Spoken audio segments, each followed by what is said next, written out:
हमारे YouTube channel electric Taylor में आपका स्वागत है। हेलो फ्रेंड्स, आज का हमारा टॉपिक है ट्रांसफार्मर के ऊपर। What is transformer and how to work, कि ट्रांसफार्मर क्या है और ये वर्क कैसे करता है। आज हम ट्रांसफार्मर के बारे में पढ़ेंगे।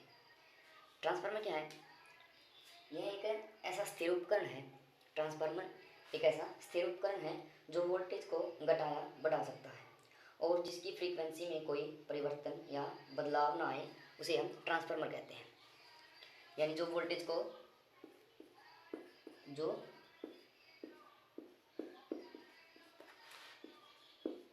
को घटाया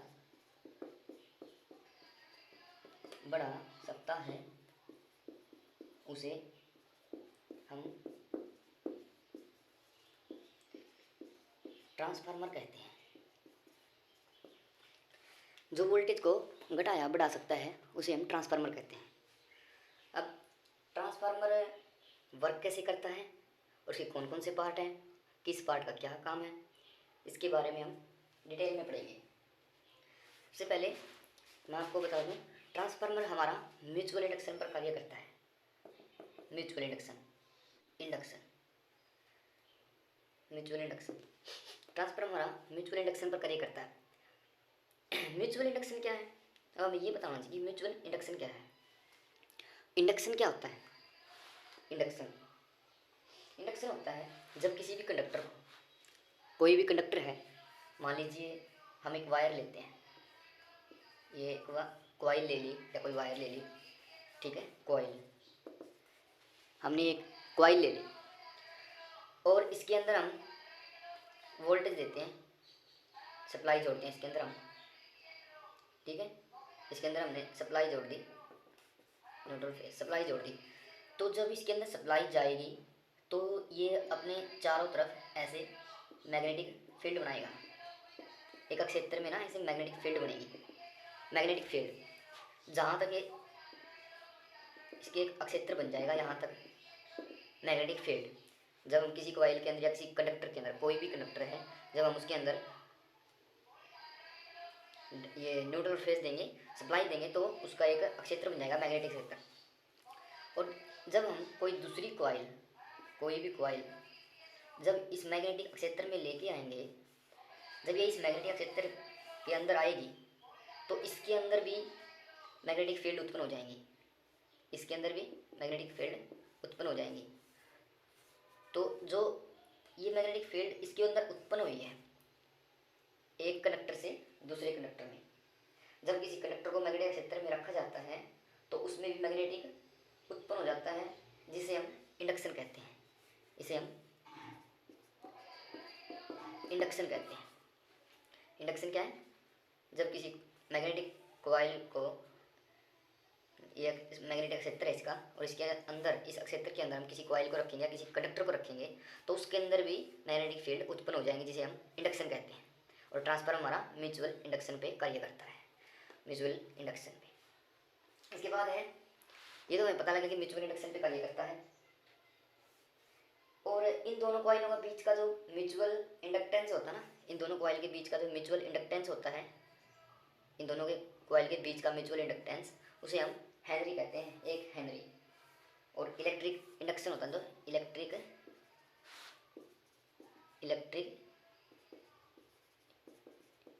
इंडक्शन की जो यूनिट वो हेनरी है। हेनरी, वो हमारी हेनरी होती है। बात करते हैं construction of transformer. Construction of transformer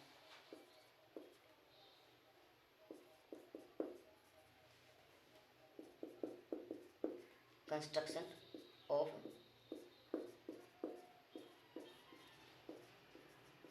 transformer construction of transformer की, ट्रांसफार्मर कैसे बनता है, क्या क्या पार्ट लगते हैं, कौन कौन से उसके मेन पार्ट होते हैं और वो कैसे वर्क करता है। ट्रांसफार्मर के मुख्य दो भाग होते हैं, main two parts. Main two part होते हैं, कौन कौन से होते हैं? एक होता है हमारा कोर और एक होती है हमारी वाइंडिंग। कोर और वाइंडिंग। इसे, ये हमारी कोर है, ये हमारी कोर है ये, और इसके ऊपर हमने ये वाइंडिंग कर रखी है।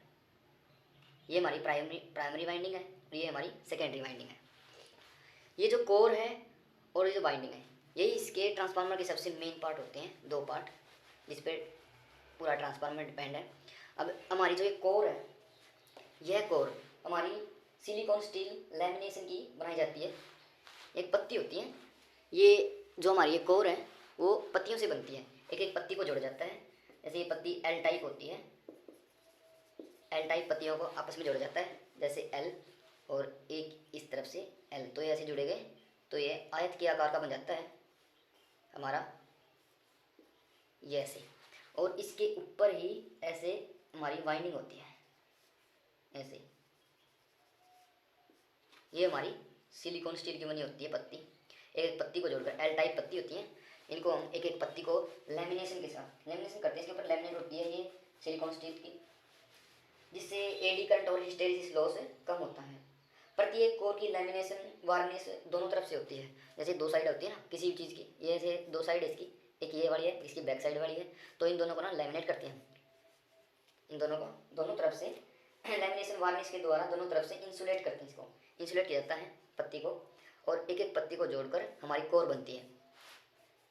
एक एक पत्ती एल टाइप पत्ती होती है हमारी, और एक एक पत्ती को जोड़ते हैं तो इन पत्तियों को जोड़ने से हमारी कोर बनती है। ये जो कोर हमारी, ये जो कोर है ये ऐसे एल टाइप पत्तियों से बनी हुई है, एक एक पत्ती ऐसे पत्ती जुड़ी हुई है आपस में, इन पत्तियों से बना रखी है हमारी कोर।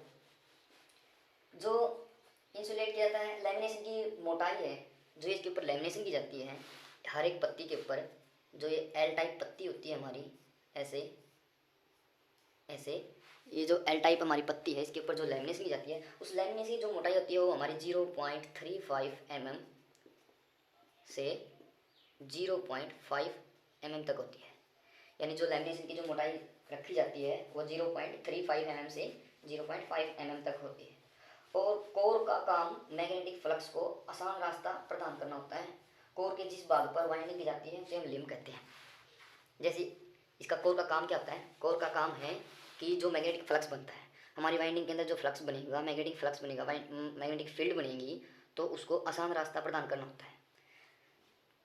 ये जो हमारी कोर है, कोर की जो लेमिनेट पत्ती होती है, लेमिनेशन की मोटाई हमारी 0.35 mm से 0.5 तक होती है। और जिस पर ये लिपटी होती है, जिस पर ये वाइंडिंग की होती है, जिस पे वाइंडिंग कर रखी है हमने, ये इस वाइंडिंग पे जो ये कोर है इसको हम लिम्ब बोलते हैं। लिम्ब क्या बोलते हैं? लिम्ब, LIMB, लिम्ब, इसे हम लिम्ब बोलते हैं।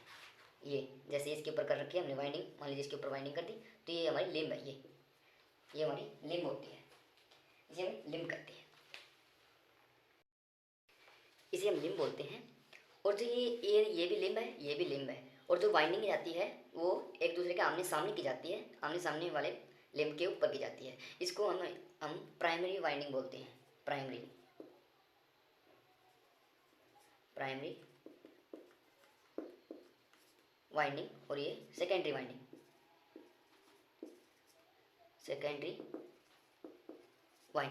ये हमारी प्राइमरी वाइंडिंग है और ये हमारी सेकेंडरी वाइंडिंग है। ये वाइंडिंग जो हमारी लैमिनेटेड, ये इनेमल्ड वायर का प्रयोग किया जाता है इसमें। जो हमारी वाइंडिंग करते हैं, जो ये वायर होती है वो इनेमल्ड वायर होती है हमारी। और हमारे ट्रांसफार्मर के अंदर दो वाइंडिंग की जाती है। जो ये हमारे ट्रांसफार्मर है, ट्रांसफार्मर के अंदर हमारी दो वाइंडिंग है, एक हमारी प्राइमरी है और दूसरी हमारी सेकेंडरी है। एक प्राइमरी वाइंडिंग और एक सेकेंडरी वाइंडिंग, ये दो वाइंडिंग की जाती है। जो सप्लाई के साथ जोड़ी जाती है उसे हम प्राइमरी कहते हैं, यानी जिस साइड से हमारी सप्लाई आती है, सप्लाई, जैसे इस साइड से हमारी सप्लाई आ रही है, ये फेस है, ये न्यूट्रल है, यहाँ से हमारी सप्लाई आ रही है तो ये हमारी प्राइमरी वाइंडिंग है। और जिस साइड लोड, यानी जिस साइड लोड या सप्लाई ली जाती है, जैसे हमने यहाँ से सप्लाई ली, यहाँ से हमने सप्लाई ली, यहाँ से यहाँ हमने लैंप को लगा दिया, जैसे कि ये लैंप लगा दिया हमने, ये हमारा फेस न्यूट्रल। यहाँ जिस साइड हम लोड लगाते हैं, लोड या जिस साइड से हम सप्लाई लेते हैं उसे हम सेकेंडरी वाइंडिंग बोलते हैं। जिस साइड सप्लाई ली जाती है उसे सेकेंडरी वाइंडिंग बोलते हैं। और बनावट के आधार पर वाइंडिंग दो प्रकार की होती है, सिलेंड्रिकल टाइप तथा sandwich type, two types. Winding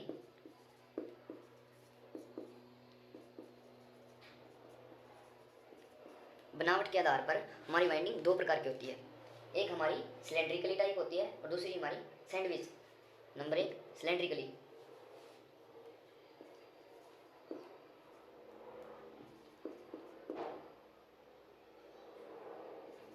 cylindrical type और दूसरे नंबर पे होती है हमारी सैंडविच टाइप।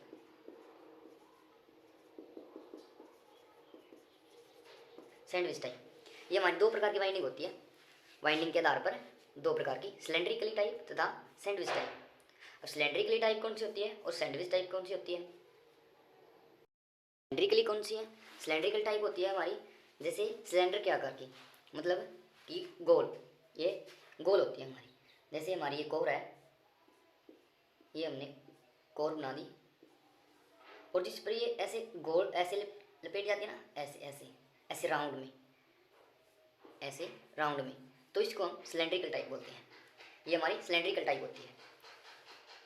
और दूसरी हमारी सैंडविच टाइप। सैंडविच टाइप कौन सी है हमारी? सैंडविच टाइप होती है हमारी, इसके एक वाइंडिंग को दूसरी वाइंडिंग के ऊपर सैंडविच की तरह वाइंड करते हैं। इस प्रकार की वाइंडिंग सेल टाइप ट्रांसफार्मर होती है। जैसे हमने ये कोर ली,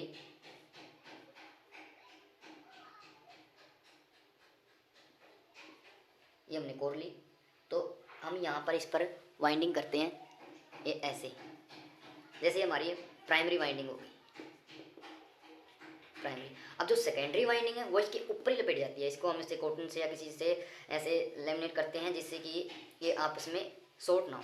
इसके ऊपर ही सैंडविच टाइप में, जैसे सैंडविच को एक के ऊपर एक रखा जाता है, वैसे इसके ऊपर ही हम सेकेंडरी वाइंडिंग करते हैं।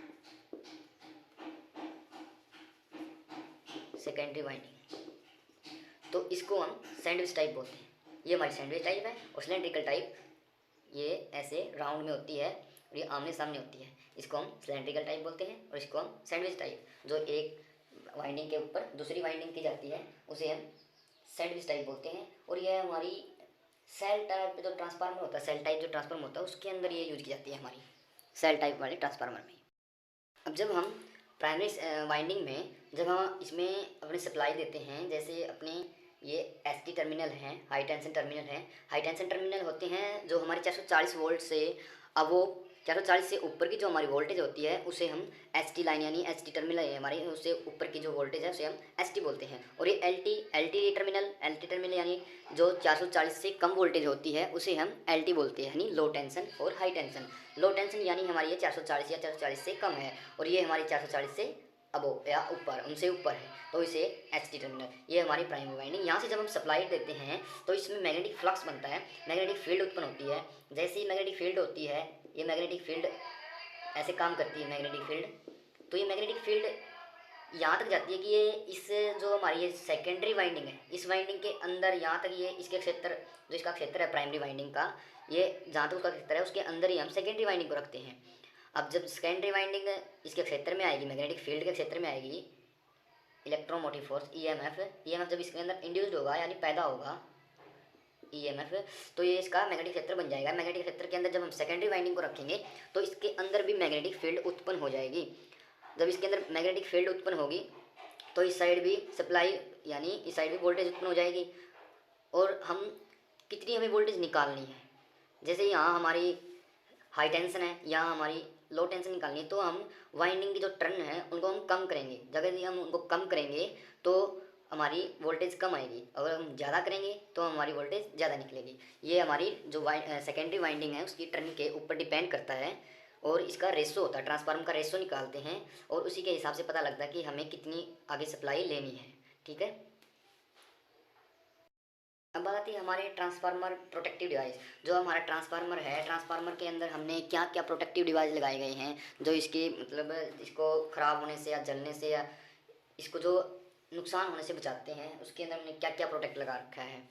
ठीक है, तो इसके अंदर सबसे पहले आता है हमारा कंजर्वेटर टैंक। कंजर्वेटर टैंक, ये देखो ये हमारा कंजर्वेटर टैंक है। ये कंजर्वेटर टैंक यह एक प्रकार का ड्रम होता है, ड्रम टाइप में होता है। जैसे ये हमने ऐसे अंडा कर बना रखा है, ये ड्रम टाइप में होता है हमारा। इसका काम क्या है, ये ये जो ट्रांसफार्मर की ऊपरी सतह पर लगा जाता है। ये जो ट्रांसफार्मर हमारा ये इसके ऊपर ही होता है, यहाँ ट्रांसफार्मर से ऊपर ही लगा जाता है कंजर्वेटर टैंक। इसके अंदर हमारा ऑयल भरा होता है। ट्रांसफार्मर की ये जो मेन, ये ट्रांसफार्मर से ही जुड़ा होता है पाइप से, ट्रांसफार्मर की पाइप से जुड़ा होता है ये हमारा कंजर्वेटर टैंक।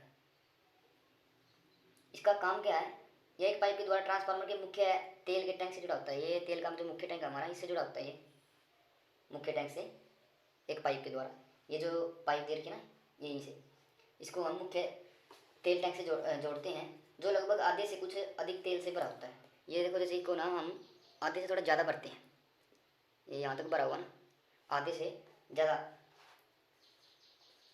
जैसे ही टैंक का तेल गर्मी के कारण फैलता है, जब ये टैंक है, इस टैंक में गर्मी उत्पन्न होगी, जो वाइंडिंग में जब सप्लाई देंगे तो वाइंडिंग भी गर्म होगी, इससे हमारा तेल भी गर्म होगा। जो इसके अंदर की प्रोसेसिंग है उसके कारण जो तेल गर्म होगा, और बाहर की गर्मी भी होती है हमारी, जिसके कारण जो ये कंजर्वेटर का जो खाली जगह होती है ना, ये यहाँ पर जब इसके अंदर गर्मी बढ़ती है ना, तो जो हमारा ट्रांसफार्मर का ऑयल है, ये ऑयल जो भरा होता है वो ना स्प्रेडर से फैल जाता है गर्मी के कारण, और वो जो ये खाली जगह होती है ना, इसकी खाली जगह होती है, ये इसमें पहुंच जाता है, और उस स्थान की हवा ब्रीदर के द्वारा बाहर निकाल दी जाती है। ब्रीदर, ये जो हमारा कंजर्वेटर टैंक से जुड़ा होता है, ये हमारा ब्रीदर है। इससे जो हवा है वो निकाल दी जाती है ब्रीदर से। ये हमारा ब्रीदर है जो कंजर्वेटर टैंक से जुड़ा होता है। जब तेल ठंडा होकर सिकुड़ना शुरू करता है, जब दोबारा तेल ठंडा होगा हमारा, और जब वो सिकुड़ जाएगा दोबारा से, तो ब्रीदर दोबारा शुद्ध हवा ली जाती है। तो ब्रीदर से दोबारा फिर हवा ली जाती है, अंदर शुद्ध हवा ली जाती है, जो कंजर्वेटर टैंक में आकर खाली वाले स्थान पर बढ़ जाती है। तेल का फैलना और सिकुड़ना, जब ये तेल फैलता है और सिकुड़ता है, तो ये जो प्रोसेस है ये सारा गर्मी के ऊपर डिपेंड करता है कि उसमें कितनी जो बाहर और उसके अंदर कितनी गर्मी है, ये उसके ऊपर डिपेंड करता है। तो क्या आता है हमारा ब्रीदर। ब्रीदर का क्या काम है, ये ब्रीदर जो हमारा कंजर्वेटर टैंक से जुड़ा होता है, ये ब्रीदर है हमारा। ब्रीदर का क्या क्या काम होता है, यह एक प्रकार का बॉक्स की तरह होता है, जो कि पाइप के द्वारा कंजर्वेटर से जुड़ा होता है। ये हमारे इस पाइप से कंजर्वेटर से जुड़ा हुआ है। इस बॉक्स में सिलिका जेल भरा जाता है। सिलिका जेल क्या होता है, सिलिका जेल इसके अंदर, यहाँ हम सिलिका जेल भरते हैं, इसके अंदर सिलिका जेल भर देते हैं, सिलिका जेल भरते हैं। ये जो सिलिका जेल है इसका काम क्या है, सिलिका जेल का काम है जो कंजर्वेटर में जो हवा जाती है, जैसे कंजर्वेटर में ऑयल था और ये तेल हमारा ऑयल फैलता है तो हवा बाहर निकलती है, और फिर वापस जाती है जब तेल ठंडा जाता है। जब वापस जाती है और निकलती है, तो जो अपनी हवा के अंदर नमी होती है ना, नमी होती है, उस नमी को सोखने के लिए हम इसमें सिलिका जेल डालते हैं। ये सिलिका जेल है, यह हमारी उस नमी को सोख लेता है, जिससे हवा के साथ नमी कंजर्वेटर टैंक में ना पहुँचे। अगर हवा के साथ ऐसे नमी हमारी कंजर्वेटर टैंक में पहुँच गई तो उससे हमारा ऑयल ख़राब हो जाएगा। नमी के कारण ट्रांसफार्मर का जो हमारा तेल है वो हमारा ख़राब हो जाएगा। और जो सिलिका है, सिलिका जब सोखती है नमी को, तो ये हमारी ब्लू कलर की होती है silica gel. Silica gel blue colour की, ये हमारा ब्लू कलर होता है। जब ये नमी सोखता है, ये हमारा जब ये नमी सोखता है ये ब्लू कलर का होता है। नमी सोखने के बाद ये हमारा पिंक कलर का हो जाता है, पिंक कलर का इसका कलर चेंज हो जाता है। और जब इसका कलर चेंज हो जाता है तो हमें पता लग जाता है कि अब ये नमी नहीं सोख सकता, तो हम इसको चेंज करते हैं। यदि यहाँ हम चेंज भी कर सकते हैं इसको, या हम इसे गर्म कर सकते हैं, जिससे इसका, अगर हम इसको गर्म करेंगे तो इसकी नमी निकल जाएगी, जिसके कारण ये पिंक से वापस हमारा ब्लू हो जाएगा। फिर हम वापस इसमें डालेंगे हमारा सिलिका जेल। सिलिका जेल का हमारा यही काम है। बुकेज रिले, बुकेज रिले क्या है, ये बुकेज रिले हमारी, देखो हमने बुकेज रिले का ये हमारी यहाँ लगा रखी है हमने बुकेज रिले। यह रिले ट्रांसफार्मर के अंदर जहाँ कंजर्वेटर टैंक के साथ पाइप लगे होते हैं ना, ये हमारा कंजर्वेटर टैंक है, ये हमारा ट्रांसफार्मर का टैंक है, और जो ये पाइप लगा हुआ है हमारा, ये यहाँ से ये हमारी बुकेज रिले है। ये हमारा पाइप लगा हुआ है, और ये पाइप के जो बीच में लगी हुई ना, इसे हम बुकेज रिले बोलते हैं। इमर्सल ट्रांसफार्मर के इंसुलेशन ख़राब हो जाने, यानी कि अभी कोर में ये हमारा ऑयल ख़राब हो गया, या हमारी कोर है, कोर के अंदर गर्मी ज़्यादा हो गई है, ज़्यादा गर्म हो गई है, तेल के अंदर किसी प्रकार की गर्मी ज़्यादा हो गई है, या रिले वेपर के द्वारा अलार्म देती है। ये रिले वेपर होता है इसके अंदर, इसे हमारी बुकेज रिले के अंदर एक रिले वेपर होता है, इसके द्वारा ये अलार्म या अलार्म या फिर लैंप का जो सर्किट है, लैंप लगा रखा है हमने, वो सर्किट में ले रखा है, तो लैंप की सर्किट को पूरा करके उसको हानि होने से बचा लेती है, यानी कि जलने से बचा लेती है या कुछ भी फॉल्ट वगैरह होने से बचा लेती है। अर्थात इस रिले का काम ट्रांसफार्मर को किसी भी प्रकार की हानि होने से सुरक्षित रखना है। हमारी सबसे मेन इसमें बुकेज रिले ही है। बुकेज रिले सबसे बड़ी सेफ्टी हमारी है। इसमें कई तरह के, जैसे इसमें टेम्परेचर बढ़ गया, ऑयल का बढ़ गया है, वाइंडिंग इसका बढ़ गया है, कोर का, या ऑयल गर्मी पैदा ज़्यादा हो गई है, तो ये तभी ऑटोमेटिक इसको ट्रिप करवा देगी बुकेज रिले। अब आता है हमारा थर्मामीटर। थर्मामीटर का क्या काम है हमारा? ये थर्मामीटर यह ट्रांसफार्मर की गर्मी को नापने के लिए ट्रांसफार्मर के ऊपर लगाया जाता है, जो हर समय ट्रांसफार्मर में उत्पन्न होने वाली नमी को, ये गर्मी को मापता है। ये जो थर्मामीटर है हमारा, ये जितनी टेम्परेचर कितना, या ये हमारा ऑयल का टेम्परेचर, या जो भी गर्मी का टेम्परेचर है ना, अंदर की कोर का टेम्परेचर है, या ऑयल का टेम्परेचर, वाइंडिंग टेम्परेचर है, टेम्परेचर हो जाता है ये टेम्परेचर लेवल। ये टेम्परेचर का लेवल बताएगा कि टेम्परेचर कितना हो गया है। थर्मामीटर का हमारा मेन यही काम टेम्परेचर का। अब नंबर 5 पर आता है हमारा ऑयल गेज। ऑयल गेज क्या होता है? Oil gauge oil gauge oil gauge का काम ये हमारे कंजर्वेटर के तेल की मात्रा को मापने के लिए लगाया जाता है। जो हमारा कंजर्वेटर टैंक है, ये हमारा कंजर्वेटर टैंक है, ये जो हमारा टैंक है, इसके ये लेवल को मापता है, लेवल को, ऑयल लेवल को, ऑयल लेवल को नापता है। ये बताएगा कि हमारे इसमें कितना ऑयल हो गया है। गर्मी के कारण जितना ऑयल ऊपर आता है या से ठंड के कारण सिकुड़ता है, तो ये उसके लेवल को बताता है हमारा ये ऑयल गेज। Oil gauge. इसके बाद आता है हमारा एक्सप्लोजिव वेंट। एक्सप्लोजिव वेंट क्या है हमारी? एक्सप्लोजिव वेंट जो ये हमारा, ये यहाँ लगाएगा ना, ये देखो एक्सप्लोजिव वेंट, ये हमने यहाँ लगा के एक्सप्लोजिव वेंट, ये टैंक के ऊपरी हिस्से पर लगी होती है। जो हमारा टैंक है, ये हमारा टैंक है, टैंक के ऊपरी हिस्से पर लगी होती है। एक्सप्लोजिव वेंट का काम क्या है? ट्रांसफार्मर में जब कभी शॉर्ट सर्किट हो जाए, कोई भी शॉर्ट सर्किट हो गया, या फिर कोई गैस अधिक बनने लगे, तो उसे जल्दी से बाहर निकालने के लिए लगाई जाती है। जैसे हमारे ट्रांसफार्मर के अंदर शॉर्ट सर्किट हो जाए, या इसमें गैस वगैरह ज़्यादा हो जाए, तो इसको बाहर निकालने का काम किसका है? एक्सप्लोजिव वेंट का। शॉर्ट सर्किट का, शॉर्ट सर्किट और गैस का। अगर इसमें शॉर्ट सर्किट हो जाए, गैस ज़्यादा हो जाए, तो ये एक्सप्लोजिव वेंट का काम है इसको बाहर निकालने का। ये हमारे ट्रांसफार्मर के मुख्य भाग थे। जैसे कंजर्वेटर टैंक, कंजर्वेटर टैंक के बाद हमारा सिलिका जेल, सिलिका जेल के बाद हमारा ये एक्सप्लोजिव वेंट, एक्सप्लोजिव वेंट, ये बुकेज रिले, ये हमारी जो प्रोटेक्शन के लिए लगाई गई हैं, हमारे ट्रांसफार्मर को प्रोटेक्ट करती हैं। आगे हमारे आने वाली वीडियो में टाइप्स ऑफ ट्रांसफार्मर एंड और ट्रांसफार्मर की हानियाँ और ट्रांसफार्मर कितने प्रकार के होते हैं, इनके बारे में जानने के लिए हमारे चैनल को सब्सक्राइब करें और हमारी वीडियो को लास्ट तक देखें। यदि हमारी वीडियो आपको पसंद आए तो इसको लाइक, शेयर एंड सब्सक्राइब करें। धन्यवाद।